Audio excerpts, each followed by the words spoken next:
Oi, o Sensor está começando agora. Hoje vamos falar da educação, da saúde e da criação das crianças. Uma tarefa que é um desafio tanto nos dias de hoje.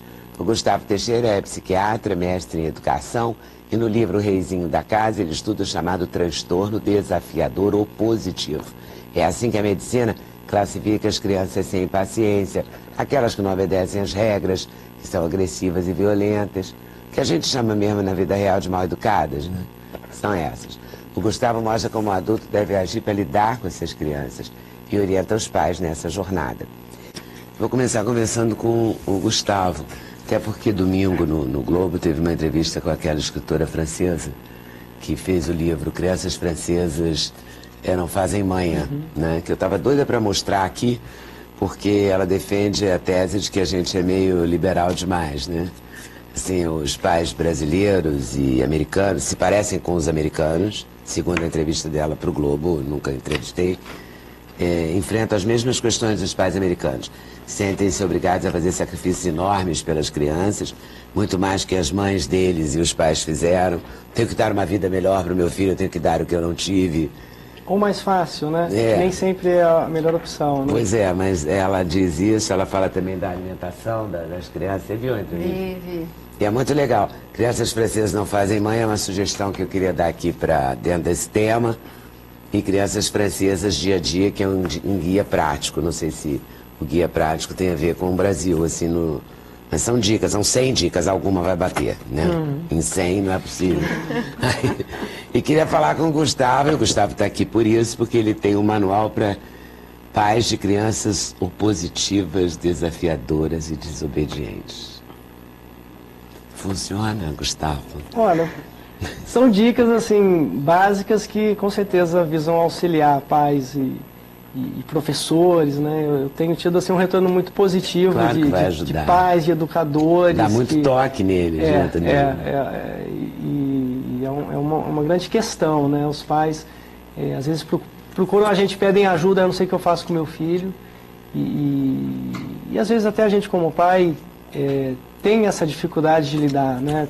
com as birras, né?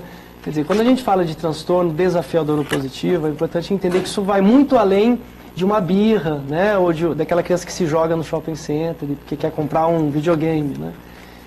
Esse diagnóstico já existe desde a década de 60 e é importante que para se determinar, para se existir essa condição comportamental, ela atinge cerca de 10% das crianças em idade escolar, isso no mundo todo, né?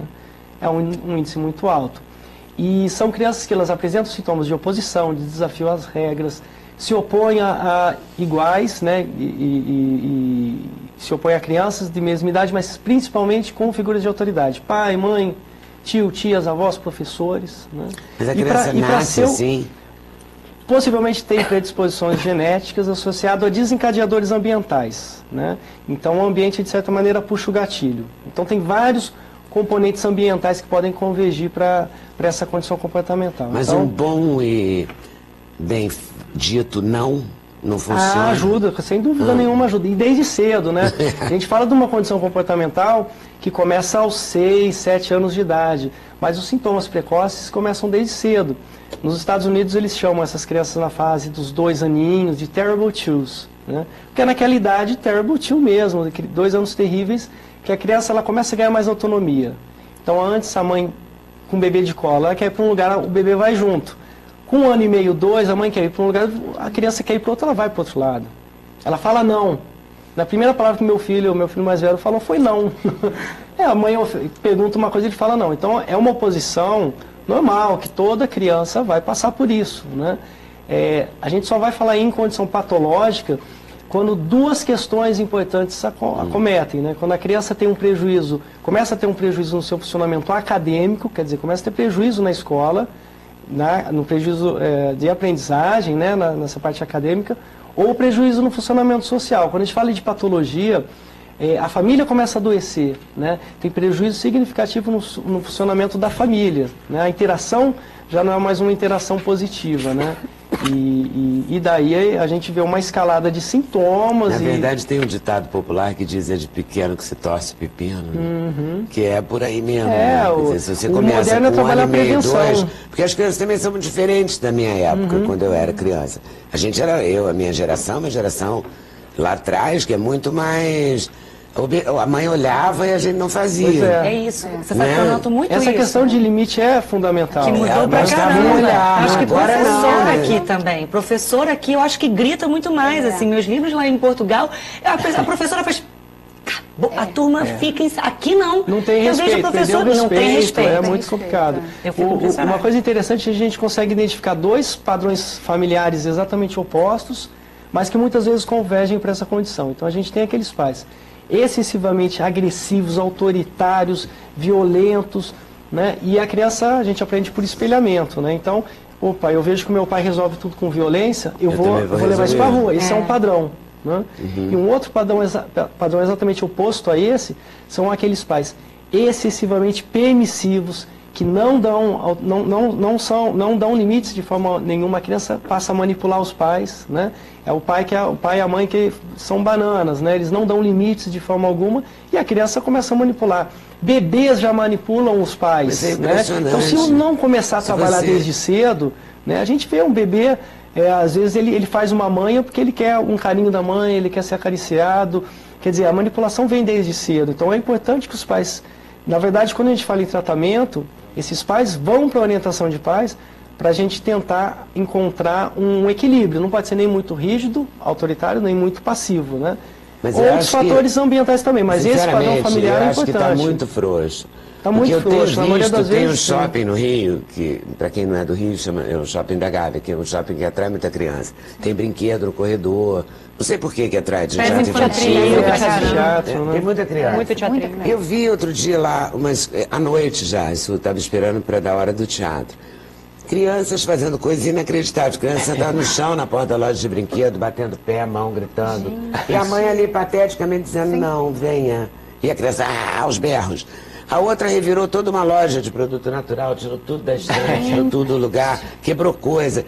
E a mãe dizia um não que mal se ouvia, entendeu? Ela não tinha nenhuma autoridade, ela não mandava nada naquela criança. Eu vou te dar um exemplo. Não orientava, vai ser um adulto horrível. Mas coisa de 2, 3 semanas atrás, uma coordenadora escolar virou para mim e falou o seguinte: Gustavo, olha, você não sabe o que me aconteceu. A mãe procurou a coordenadora e fez o seguinte pedido: por favor, explica para o Henrique que ele não pode assistir televisão até 3 da manhã. E manda o Henrique desligar a televisão, que ele não pode assistir até as 3 da manhã. Falou para a coordenadora. Pediu para a coordenadora mandar o Henrique desligar. A escola não existe, pelo amor de Deus. Tá terceirizando a educação da criança. Como assim, gente? Que absurdo. Mas tem isso para caramba. Parece piada, mas é a realidade isso. Mas isso é menos pior, porque tem pais que vão na escola justamente para dizer assim, olha só, não quero que você eduque meu filho, que você fale assim, que você fale assado, tá errado, tipo, desautorizando a escola, entendeu? Tem pais que fazem isso, que eu acho pior ainda do que essa questão aí de lá. Deve ter pai que não vai ao pediatra, manda babá, não tem? Ai, gente, sério que tem isso? Ah, não. Manda babá. E muitos vão ao pediatra com a babá e a babá sabe muito mais da criança. A babá sabe. Fala aí. Você atende a criança e fala assim, não mãe, não fala nada não, que você não sabe, você não fica em casa comigo, eu não como isso não. Mas tá cheio. A mãe não fala assim na cara da pessoa. E a mãe fica super constrangida e a criança fala. 8 anos, 9 já fala. Não sabe nada de nada. Que loucura. É uma loucura. Você fica constrangido, a mãe não sabe onde fica a cara e você fica numa super saia justa, né? E o problema que eu acho pior é que crescem crianças extremamente desprotegidas para o mundo, porque não foram preparadas adequadamente para isso, entendeu? Exatamente. Isso é que eu acho o dano pior que pode acontecer para a criança. Uma criança que não resiste a um não, né? Porque ela manda e tudo, ela fala tudo, ela sabe tudo. Não aprende a resolver problema, né? Não aprende habilidade social. Não vai a história do personagem, do Zeca, né?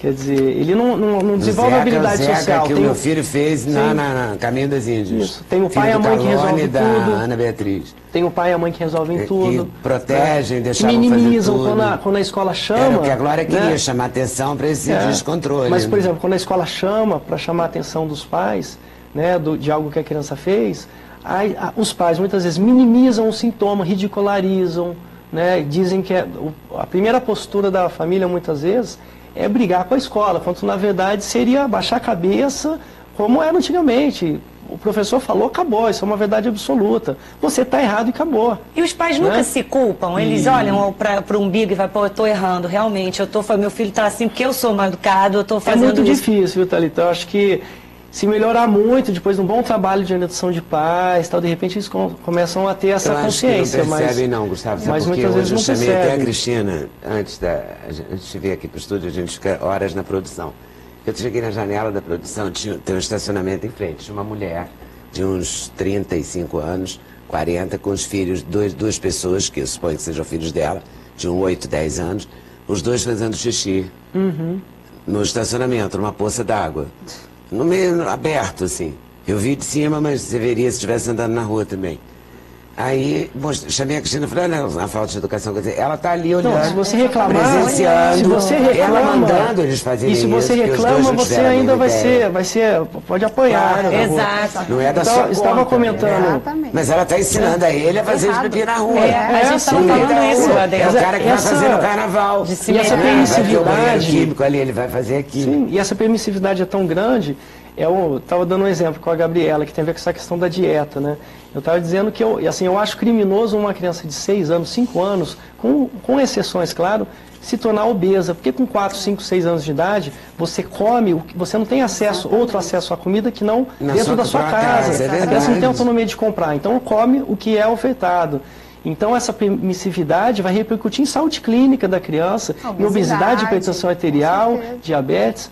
A gente vê crianças de 6 anos de idade. Aí fica claríssimo, porque a criança não faz compra, ela não vai ao supermercado sozinha. Sim, exatamente. Os pais, ela tem dinheiro para ir no mercado para comprar? Não. Ela não tem essa autonomia. Então ela come o que é ofertado em casa. Então, possivelmente, o hábito alimentar da família tá errado. E o problema é mudar o hábito alimentar familiar. E ela vai levar para a escola o que tem na casa dela. Exatamente. É o que está, é o chocolate, é o biscoito recheado, é o universo que ela vive. Ela não conhece a fruta. Tem criança que acha que o ovo veio da caixinha do mercado.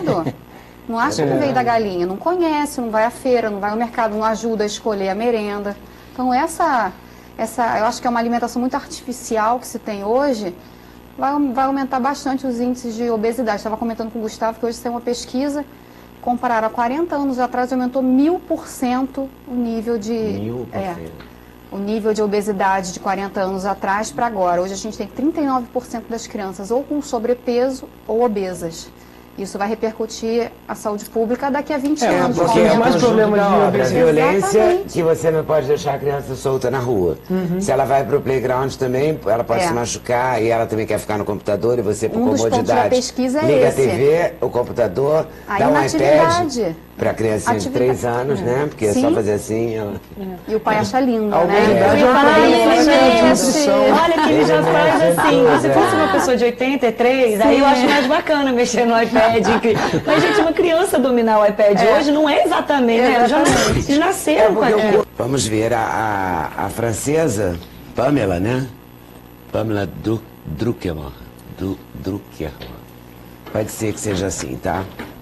Ela fala também que as crianças, que os franceses acreditam que a criança que não sabe lidar com a frustração será infeliz. Então, o que ela compara os norte-americanos e os sul-americanos, ela diz que recebeu muitos e-mails de brasileiros, ela fala muito disso, que a gente não quer que os filhos se frustrem, né? E é verdade, a gente tende a se proteger. Mais os sul-americanos, né? Acho que os sul-americanos muito essa coisa do latino, né? Americanos. Tem muito essa coisa do latino, né?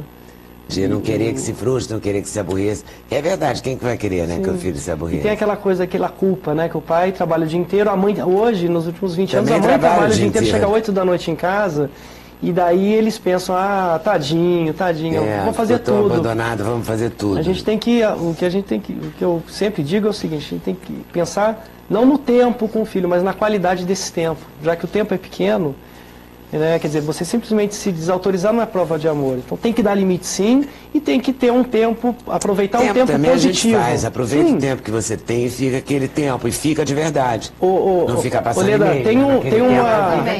tem uma questão importante que amarra toda essa questão de dieta, de alimentação, que a gente estava conversando aqui, que é o seguinte, tem vários estudos americanos que mostram o seguinte: se você é membro de uma família que você passa tempo com seus filhos, né, durante as refeições, conversando com eles, mesmo que você não aborde o tema drogas, por exemplo, você já está exercendo um importante fator de proteção para o uso de drogas na adolescência. Olhar para o seu filho: oi, como é que foi seu dia? Né, mas os pais falam: mas eu trabalho o dia inteiro, chego só à noite em casa. Muito bem, pensa em sábado e domingo, nós estamos falando de pelo menos 6 refeições, então. Café, almoço e janta, sábado e domingo, são 6 refeições possíveis.